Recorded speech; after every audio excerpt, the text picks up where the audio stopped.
Selamat pagi anak-anak. Hari ini pelajaran bahasa Indonesia kita akan membahas tentang teks laporan hasil observasi. Ya, jadi di awal semester ini kita akan membahas teks laporan hasil observasi. Nah, sebelum kita bahas teks laporan hasil observasi, sebelumnya silahkan absen terlebih dahulu di kolom komentar YouTube supaya saya nanti bisa merekap kehadiran kalian. Sekarang mari kita bersama-sama menyimak apa itu teks laporan hasil observasi. Nah, sebelum kita melanjutkan tentang apa itu teks laporan hasil observasi, buku yang akan kalian pakai nanti adalah buku seperti ini. Ini ya, buku bahasa Indonesia kelas 10. Jadi warnanya biru. Jangan sampai tertukar nanti saat masuk sekolah. Nah, kemudian kita langsung masuk saja ke materi teks laporan hasil observasi. Pada bagian bab pertama, kita akan membahas tentang menyusun laporan hasil observasi. Ada banyak hal yang akan dibahas di dalamnya. Di sini kita lihat ada A, B, sampai E. Ada 5 hal yang akan dibahas. Yang bagian pertama ialah membahas tentang pengertian dan ciri-ciri. Kemudian bagian B, informasi penting dalam teks laporan hasil observasi. Kemudian interpretasi isi atau intisari teks laporan hasil observasi. Kemudian analisis struktur isi dan kaidah kebahasaan teks laporan hasil observasi. Kemudian penyusunan teks laporan hasil observasi. Jadi hari ini secara khusus kita akan membahas materi tentang yang ini, pengertian dan ciri teks laporan hasil observasi. Ya. Untuk selanjutnya nanti kalian akan mencoba untuk membuat atau menyusun apa itu teks laporan hasil observasi. Nah, sekarang kita lihat apa itu teks laporan observasi dan ciri-cirinya seperti apa. Ini ya, pengertian dan ciri-ciri teks laporan hasil observasi. Teks laporan hasil observasi atau report dalam bahasa Inggris berisi penjelasan umum mengenai sesuatu yang didasarkan pada hasil kegiatan observasi. Saya rasa di sini sudah tahu semua ya apa itu observasi. Observasi itu adalah pengamatan. Jadi laporannya itu berdasarkan apa yang kalian amati. Ya, nanti laporannya itu berdasarkan observasi atau apa yang kalian amati, didasarkan pada hasil kegiatan observasi. Jadi nggak usah menambahkan, kalau misalnya di pengamatanmu tidak ada ya sudah, tidak usah ditambah-tambahkan. Supaya misalnya supaya laporannya terlihat lebih banyak, maka kamu menambahkan banyak hal yang di situ sebenarnya kamu tidak melihat, kamu tidak mengamati, tapi kamu tulis. Nah, itu tidak bisa seperti itu. Nah, kemudian ciri-cirinya, kita lihat ciri-cirinya. Ciri-ciri teks laporan hasil observasi sebagai berikut. Bersifat objektif, global, dan universal. Nah, bersifat objektif di sini maksudnya apa? Bersifat objektif itu maksudnya adalah kalian membuat teks laporan hasil observasi itu bukan katanya, tapi berdasarkan fakta. Kalian melihat sendiri, kalian menganalisis sendiri, bukan hanya sekedar katanya. Oh, katanya si A ini tuh seperti itu, atau si A itu seperti ini, si B itu seperti ini. Nah, itu bukan teks laporan hasil observasi karena kamu hanya mendengarkan kata orang. Nah, global, maksudnya global itu adalah menyeluruh. Jadi yang kamu analisis adalah salah satu objek tapi secara menyeluruh dari objek itu, entah ciri-cirinya, entah ciri khasnya, entah apapun tentang benda atau alat atau apapun yang kamu analisis atau yang kamu observasi. Kemudian universal. Nah, universal di sini itu bisa dinikmati oleh semua orang, ya, bisa dibaca oleh semua orang, bisa diketahui oleh semua orang.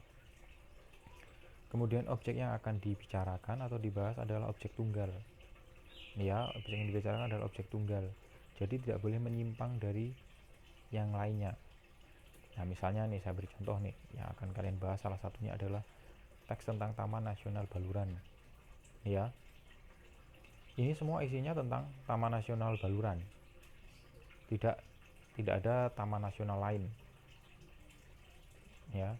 Tentang tanamannya apa saja, tentang apa saja yang ada di situ, tentang cara hidupnya seperti apa, perawatannya seperti apa, atau ada berapa jenis dan seterusnya. Tapi itu tentang Taman Nasional Baluran. Jadi objeknya adalah objek tunggal. Dia tidak bisa menjelaskan atau membandingkan dengan taman nasional lain, ya. Kemudian yang bagian ketiga, ditulis secara lengkap dan sempurna. Harus lengkap, harus benar-benar lengkap. Ya, ditulis secara lengkap dan sempurna. Kemudian ditulis berdasarkan fakta sesuai dengan pengamatan yang telah dilakukan. Ini ya, berdasarkan fakta dan sesuai dengan yang kamu lihat. Jadi tidak mengada-ada. Kalau mengada-ada nanti jadinya adalah teks sastra. Jadi kamu mengarang. Ya. Jadi di sini harus berdasarkan fakta.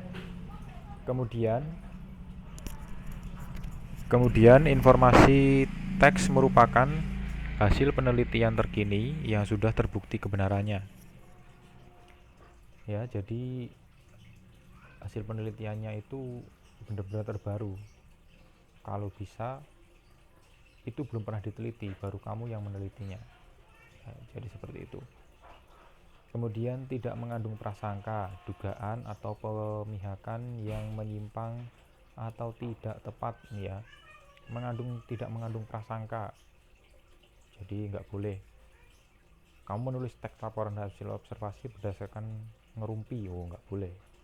Kamu menduga-duga. Misalnya tadi ya.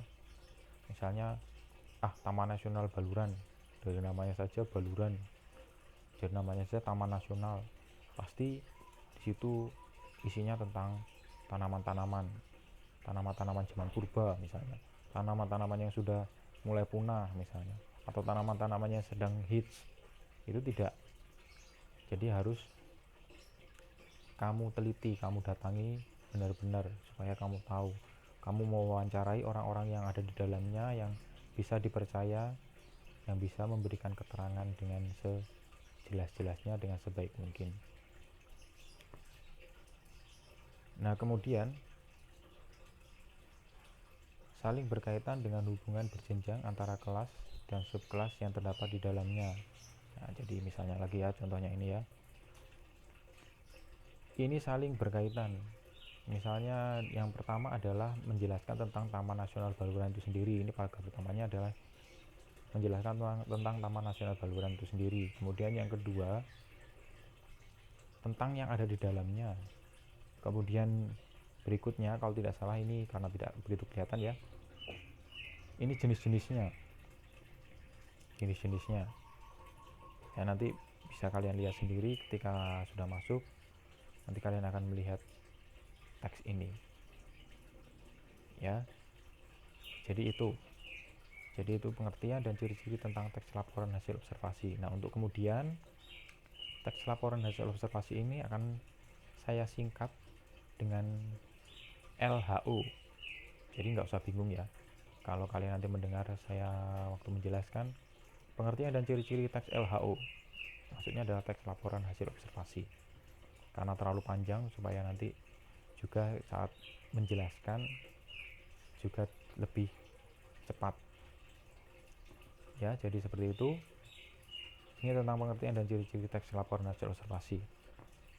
Nah, silahkan dicatat dalam buku catatanmu supaya nanti saat sudah masuk kalian punya catatan dan juga tidak bingung, karena mungkin nanti video ini tidak selamanya terupload di YouTube. Makanya sebisa mungkin kalian catat supaya kalian punya pegangan, ya.